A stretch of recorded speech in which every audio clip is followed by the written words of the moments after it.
പ്രിയപ്പെട്ട പെങ്ങളോ, ഈമാനം ഉറച്ചു കഴിഞ്ഞാൽ എത്ര വലിയ സൗന്ദര്യമുള്ളവനാകട്ടെ, എത്ര വലിയ പണമുള്ളവനാകട്ടെ, എത്ര വലിയ മോഹവാഗ്ദാനങ്ങൾ നൽകട്ടെ, എന്തൊക്കെ നൽകിയാൽ തോറ്റുപോകുമെടി പൊന്നുമോള്.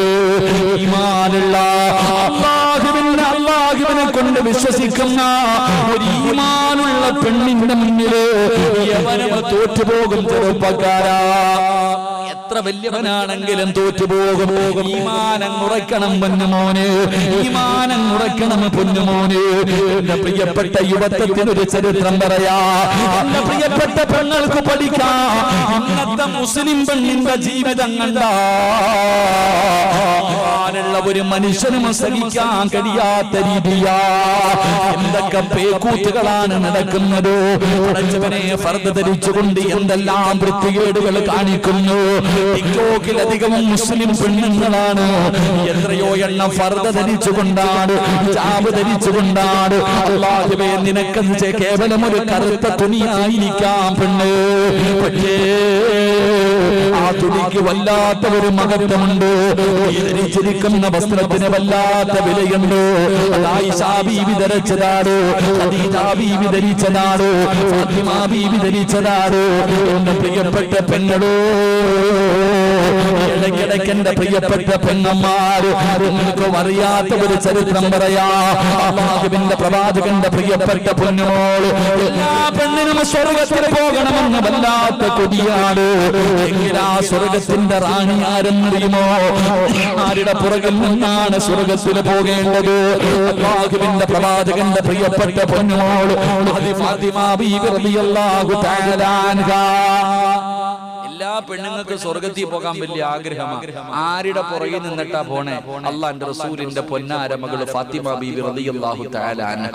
ഈ ഫാത്തിമ ബീവി മരിക്കുന്നതിന് മണിക്കൂറുകൾക്ക് മുമ്പ് തന്റെ പ്രിയപ്പെട്ട ഭർത്താവ് അലിയാര് തങ്ങളോട് യാത്ര പറഞ്ഞു. അലിയാര് തങ്ങളോട് ഭാര്യയും ഭർത്താവും കൂടെ യാത്ര പറയാ, പൊരുത്തം ചോദിക്കുക. ആ പൊരുത്തം ചോദിക്കുന്നതിന്റെ ഇടയിൽ ഫാത്തിമ ബീബി റളിയല്ലാഹു തആല അൻഹ പറഞ്ഞു, അലിയെ, ഞാൻ മരിച്ച പകല് ഖബറടക്കരുത്, രാത്രിയിലെ ഖബറടക്കാവും. അലിയാര് തങ്ങളോട് ഭാര്യ പറയുകയാ, ഞാൻ മരിച്ച എന്നെ പകലടക്കണ്ട, രാത്രി അടയ്ക്കാ മതി. അലിയാര് തങ്ങൾ എന്തേ എന്റെ ഈ നാട്ടിൽ എന്റെ പെങ്ങന്മാരെന്റെ ശബ്ദം കേൾക്കുന്ന പെങ്ങന്മാര് മുഴുവനും കേൾക്കണം. ഫാത്തിമ ബീവി റളിയല്ലാഹു തആല അൻഹയോട് ഭർത്താവ് ചോദിച്ചു, നീ അതെന്താ അങ്ങനെ പറഞ്ഞു? രാത്രി അടക്കിയാ മതി. ആ സമയത്ത് ഫാത്തിമ ബീവി റളിയല്ലാഹു തആല അൻഹ പറഞ്ഞു, എന്റെ ശരീരം നിങ്ങൾ മാത്രമേ കണ്ടിട്ടുള്ളൂ.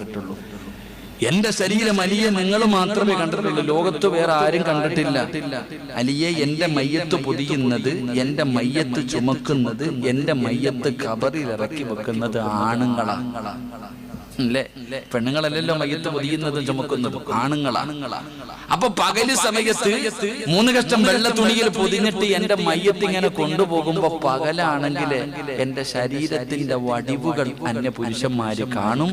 അതുകൊണ്ട് രാത്രിയിലെ ഖബറടക്കാവൂ എന്ന് മഹദി ഫാത്തിമ ബീവി റളിയല്ലാഹു തആല. മയ്യത്ത് കൊണ്ടുപോകുമ്പോ പോലും ഒരുത്തനെ എന്റെ ശരീരത്തിന്റെ വടിവ് കാണരുതാണ് ഫാത്തിമ ബീവി ആഗ്രഹിച്ചത്. നമ്മുടെ ഇന്നത്തെ പെണ്ണുങ്ങളുടെ ജീവിതം ആലോചിക്കേ. അള്ളാഹു ഈമാൻ നൽകി അനുഗ്രഹിക്കുമാറാകട്ടെ. ആ ഫാത്തിമ ബീവി കിടക്കുന്ന സ്വർഗവാ എല്ലാരും ചോദിക്കുന്നത്. എന്തുകൊണ്ട് ഈമാൻ അങ്ങോട്ട് ഇറക്കണം ചങ്ങാതി? വെറുതെ അല്ല. അത് വാപ്പയാണെങ്കിലും ഉമ്മയാണെങ്കിലും മക്കളാണെങ്കിലും. ഇന്നത്തെ കാലഘട്ടത്തിൽ മുസ്ലിം കാണിക്കുന്നത് പോലെ വൃത്തികെട്ട പരിപാടി വേറെ ഏതെങ്കിലും ഒരു മനുഷ്യൻ കാണിക്കും? ഏതെങ്കിലും ഒരു ഹിന്ദുവോ ഒരു ക്രിസ്ത്യാനിയോ ആരെങ്കിലും കാണിക്കാനുണ്ടോ? നമുക്കങ്ങോട്ട് വല്ലാത്ത പവറാ. മുസ്ലിം കാണിക്കുന്ന പോലെ എനിക്ക് ഇവിടെ ഇരുന്ന് പറയണ ഒരു വാക്ക് പറയാൻ എന്റെ നാവിന്റെ തുമ്പിൽ വന്നിരിക്കുന്നുണ്ട്. പക്ഷെ അത് പറയൽ അധപകേടായതുകൊണ്ട് ഞാൻ പറയണില്ല. അത്രയ്ക്കും തരം താഴ്ന്ന പരിപാടി. എന്തൊക്കെയായില്ലേ, എന്തൊക്കെ ആർഭാടങ്ങളാണ്. കല്യാണ ദിവസമൊക്കെ കണ്ടു കഴിഞ്ഞാൽ ഓരോന്നൊക്കെ കാണിക്കണുണ്ട. അള്ളാഹു സഹിക്കൂല, നെഞ്ചു കൂട്ടി പോകും. അള്ളാഹു ഈമാൻ നൽകി അനുഗ്രഹിക്കുമാറാകട്ടെ. മയ്യത്ത് കെട്ടിൽ ചുമന്നുകൊണ്ട് പോകുന്ന ഓർമ്മയൊക്കെ വേണം കല്യാണ പെണ്ണിനെ ഇറക്കുമ്പോ കേട്ടോ. കല്യാണ പെണ്ണിനെ ഇങ്ങനെ ആനയിച്ചുകൊണ്ട് ഇങ്ങനെ പൂപ്പന്തലൊക്കെ വെച്ച് ഇങ്ങനെ തൂക്കിക്കൊണ്ട് പോകുമ്പോ മയ്യത്ത് കെട്ടിലും കൂടെ ഇടയ്ക്കിടയ്ക്കൊക്കെ ഓർക്കുന്നത് നല്ലതാണ്. ഇപ്പൊ കല്യാണ പെണ്ണിനെയും പയ്യനെയൊക്കെ കൊണ്ടുപോകുന്നത് മയ്യത്ത് കെട്ടിൽ ഇങ്ങനെ തോളി വെച്ചിട്ട് പോകുന്ന പോലെ സുന്ദരിയെ നടുക്ക് നിർത്തിയിട്ട് കൊണ്ടുപോകും. പള്ളിപ്പറമ്പിലേക്ക് അങ്ങനെ തന്നെയാ കൊണ്ടുപോകുന്നത്. അള്ളാഹു ഈമാൻ നൽകി അനുഗ്രഹിക്കുമാറാകട്ടെ. കൂടുതൽ ഞാൻ പറയണില്ല, എന്താ പറഞ്ഞതിന് അർത്ഥവും നിങ്ങൾക്ക് മനസ്സിലായിട്ടുണ്ടാവും. അതുകൊണ്ട് എന്റെ പ്രിയമുള്ള സഹോദരങ്ങളെ, ഈമാൻ നിറച്ചാലേ ഈമാനുള്ള ഒരു പെണ്ണിൻ അവളുടെ മുന്നിൽ ആരും തോറ്റുപോകും. ഈമാനുള്ള ഒരു പെണ്ണിന്റെ മുന്നിൽ ആരും തോറ്റുപോകും. തോറ്റുപോയൊരു ചരിത്രം പറയട്ടെ. മഹാനായ നബി മുഹമ്മദ് മുസ്തഫ, എന്റെ പ്രിയപ്പെട്ട യുവതവേ, ഈ മറക്കപ്പുറത്തിരിക്കുന്ന ഈ നാട്ടിലെ പെൺമക്കൾക്ക് പഠിക്കാനൊരു ചരിത്രം പറയാ. നിന്റെ ഈമാൻ ഉറച്ചു കഴിഞ്ഞാൽ എല്ലാരും നിന്റെ മുന്നിൽ തോറ്റുപോകും. പെങ്ങളെ, മഹാനായ നബി മുഹമ്മദ് മുസ്തഫ സല്ലല്ലാഹു അലൈഹി വസല്ലമ തങ്ങളുടെ മിഅ്റാജിന്റെ രാത്രിയിൽ സുബ്ഹാനല്ലദീ യസ്റാ ബിഅബ്ദിഹി ലൈലൻ മിനൽ മസ്ജിദിൽ ഹറാം. മിഅ്റാജ് എന്ന് പറയുന്ന അത്ഭുതകരമായ യാത്ര നടന്ന ദിവസമുണ്ടല്ലോ. നബി ഒരുപാട് കാഴ്ചകൾ കണ്ടു, ഒരുപാട് ഖബറുകൾ കണ്ടു. അല്ലാഹുവിന്റെ പ്രവാചകൻ ബുറാഖ് എന്ന് പറയുന്ന വാഹനത്തിൽ ഇങ്ങനെ സഞ്ചരിക്കുമ്പോ അല്ലാഹുവിന്റെ റസൂൽ നോക്കുമ്പോ ഒരു ഖബർ ഇങ്ങനെ പ്രകാശിക്കുകയാണ്, ഒരു ഖബർ ഇങ്ങനെ പ്രകാശിക്കുകയാണ്. അല്ലാഹുവിന്റെ പ്രവാചകൻ ചോദിക്കുന്നു, ജിബ്രീലേ, ആ പ്രകാശിക്കുന്ന ഖബർ ഏത് പ്രവാചകന്റെ ഖബറാ? ഒരു ഖബർ പ്രകാശിക്കുന്നല്ലോ, അത് ഏത് പ്രവാചകന്റെ ഖബറാണ്? മുത്തുനബി ചോദിക്കുമ്പോ ജിബ്രീൽ എന്ന മലക്ക് പറയുന്നു, യാ റസൂലല്ലാഹ്, അല്ലാഹുവിന്റെ റസൂലേ, അത് പ്രവാചകന്മാരുടെ ഖബറല്ല, അത് പ്രവാചകന്മാരുടെ ഖബറല്ല. ആരുടെ ഖബറാ ജിബ്രീലേ?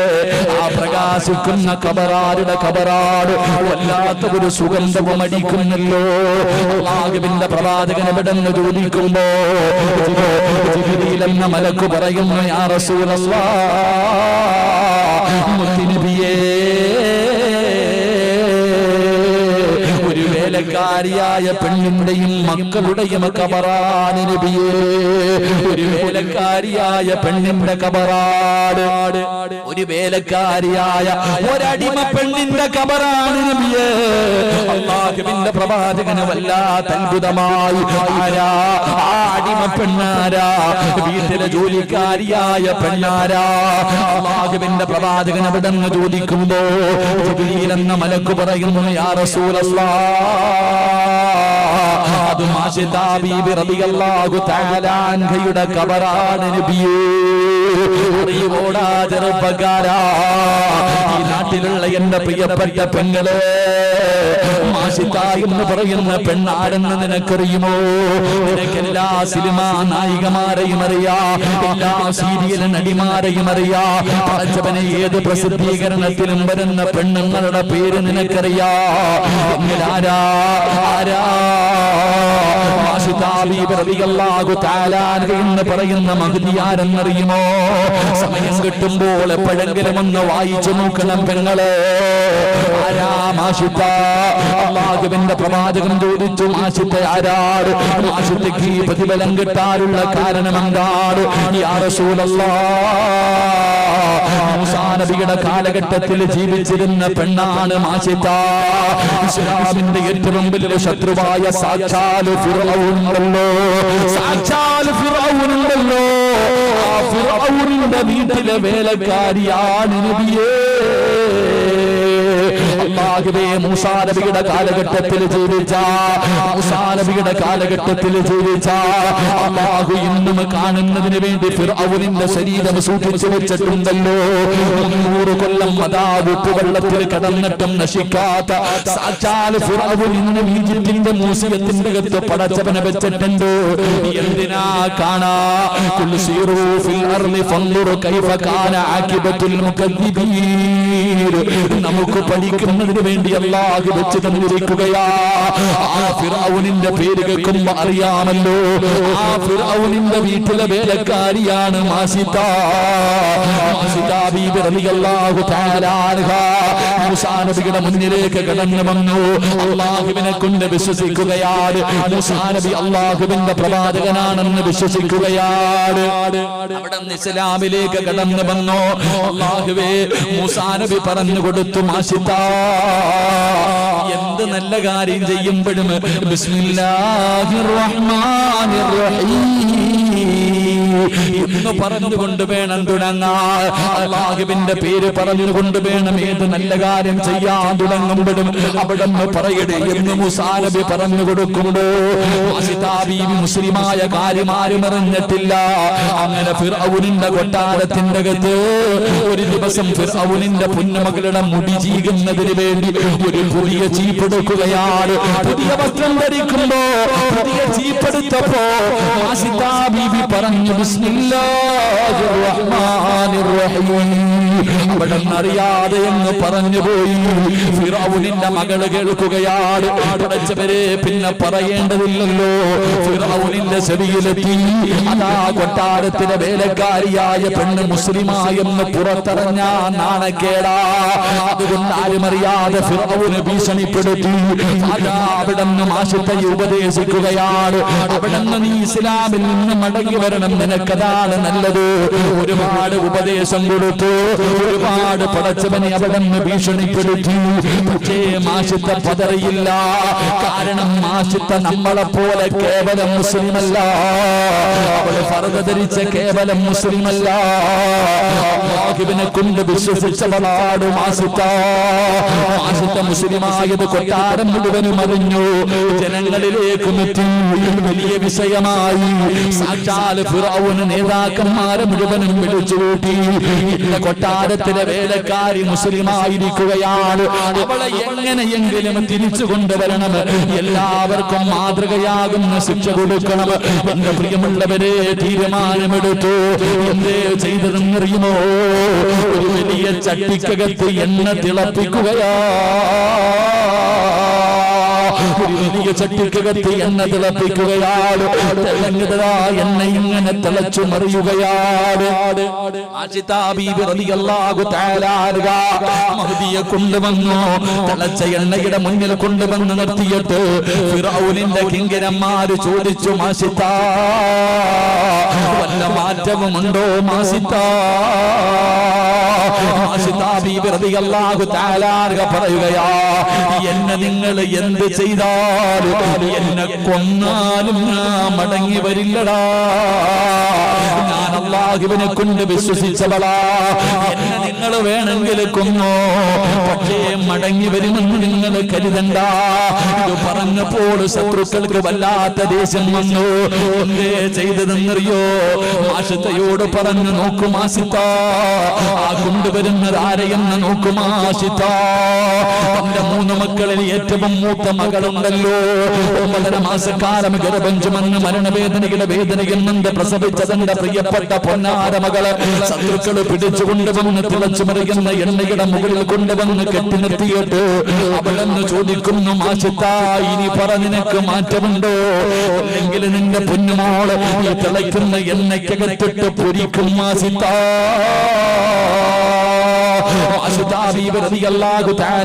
ോട് ശത്രുക്കള് പറയുമ്പോ, എന്ത് ചെയ്തെന്നറിയോടാ ചെറുപ്പക്കാരാ? എന്ത് ചെയ്തെന്നറിയുമോ പെങ്ങളെ? തന്റെ പൊന്നാര മകളെ അങ്ങ് കെട്ടിപ്പിടിക്കുകയാണ്.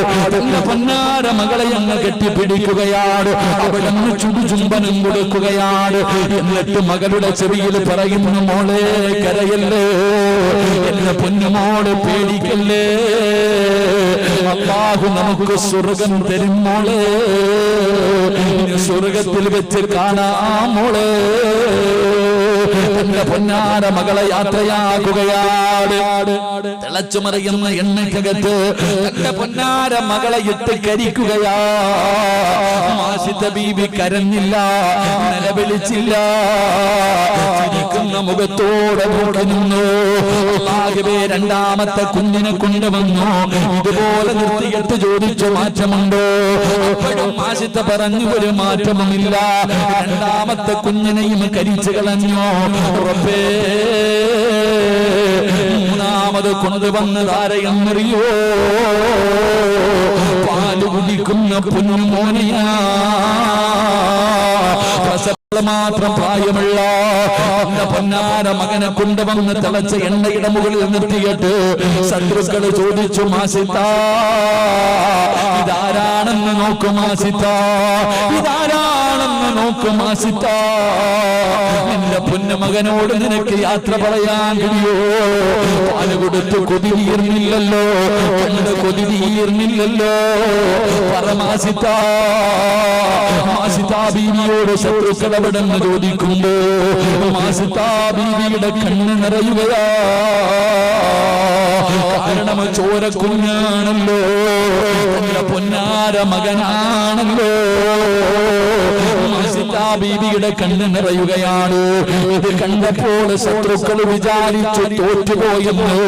മാഷിത്ത തോറ്റെന്ന് ശത്രുക്കൾ വിചാരിക്കുകയാ. എല്ലാവരും ചിരിക്കുകയാണ്, എല്ലാവരും മാഷിത്താനെ കളിയാക്കുകയാണ്. മാഷിത്ത ബീവി തലതാഴ്ത്തി നിന്ന് കരയുകയാണ്. അല്ലാഹുവേ, പാല് കുടിക്കുന്ന പൊന്നുമോ നോക്കുമ്പോ മാനെ എല്ലാവരും കളിയാക്കി ചിരിക്കുന്നു. ഉമ്മാനെ എല്ലാരും കളിയാക്കി ചിരിക്കുന്നു. ഉമ്മയാണെങ്കിൽ കരന്നുകൊണ്ടിരിക്കുകയാ. അല്ലാഹുവേ, ആ സമയത്ത് എല്ലാവരും ഉമ്മാനെ കളിയാക്കുന്നത് കണ്ടപ്പോ അല്ലാഹുവിന്റെ സഹായം ഇറങ്ങുകയാണ്, റബ്ബിന്റെ സഹായം ഇറങ്ങുകയാണ്. പാല് കുടിക്കുന്ന കുഞ്ഞ് സാധാരണ സംസാരിക്കാറില്ല. പക്ഷേ മാഷിത്ത ബീവിയുടെ പൊന്നുമോനുണ്ടല്ലോ, അവനെന്ന് വിളിക്കും യാ ഉമ്മ.